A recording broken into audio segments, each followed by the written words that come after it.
Ndongoi ya chama cha DCP ula ingi Unai Munini wa President Rigathi Gachagua Niwamĩtula Muti Silikalĩ kwa Kutwaiisya Ulusani Ung'ei wa Itheka kati wa Maundu Angi.Niwathingiliila Kana ona Kutwika President William Ruto Nukwathana Kukitana na Ulusani Meko make maikuigwana kana maikuendania na Ndeto Syake.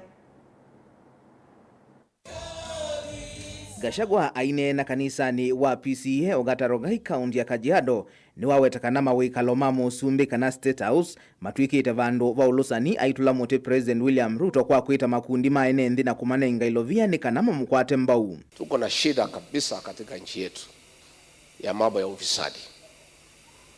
Hakuna kitu naendelea Kenya, ni wizi tu. Kila kitu ni wizi. Pale State House sasa ndio pahali ya corruption and bribery. 5,000 people from Kiambu wamefika pale. Kila mtu 10,000 wamehongwa. Ndio atuwafanye nini? Atuwatenge Kiambu waitoe kwa Mlima Kenya. Wamechukua pesa, wameenda nyumbani, wanaiba one time. Si Kiambu imeondoka? Nani ameingia next? Meru wamefika. Kila mtu 10,000. Ati watoe Meru waipeleke Marsabit na Isiolo. So pale Ikulu has become the center of corruption in broad daylight. It is very embarrassing. Gachagua Easya kana Musumbi Ruto no wotonya kumina Ulusani va Kenya na ili itakuona ni ya kuisela Meko vandu va kunena kuoka. When I was in the United States nikaona rais wetu ameongea na ukali sana mambo ya ufisadi na mambo ya hongo na kusema wabunge wote kazi yao ni kuchukua hongo na hata kubali hiyo maneno.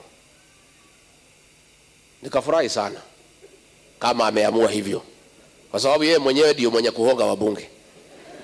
So I thought hiyo maneno sasa ya hongo imefika mwisho, lakini sasa ndio imeongezeka moderator.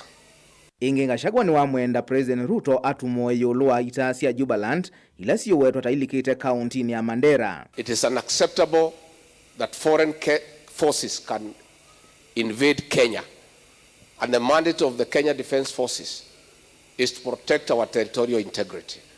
And it cannot be that foreign forces are in our land and the government is quiet, the Commander-in-Chief is quiet.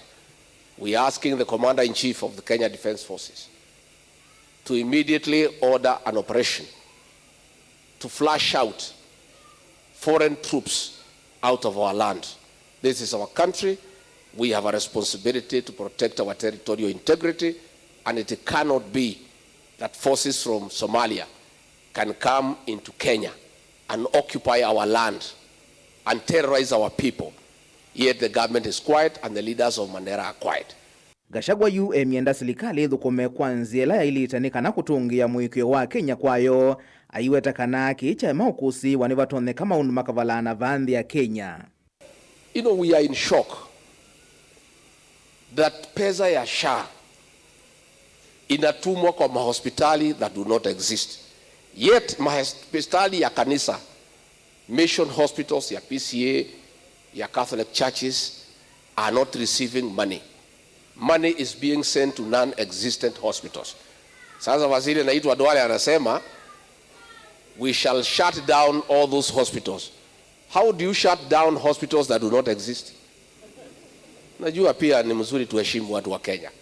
It is important tuheshimu watu wa Kenya. So let us not force things that are not right. And it cannot be that a government ilisaidiwa na kanisa can turn against the Church of Christ and go ahead to grab land belonging to the church on behalf of the community. Ndongoi TV, nyenita wa Robert Mutuku.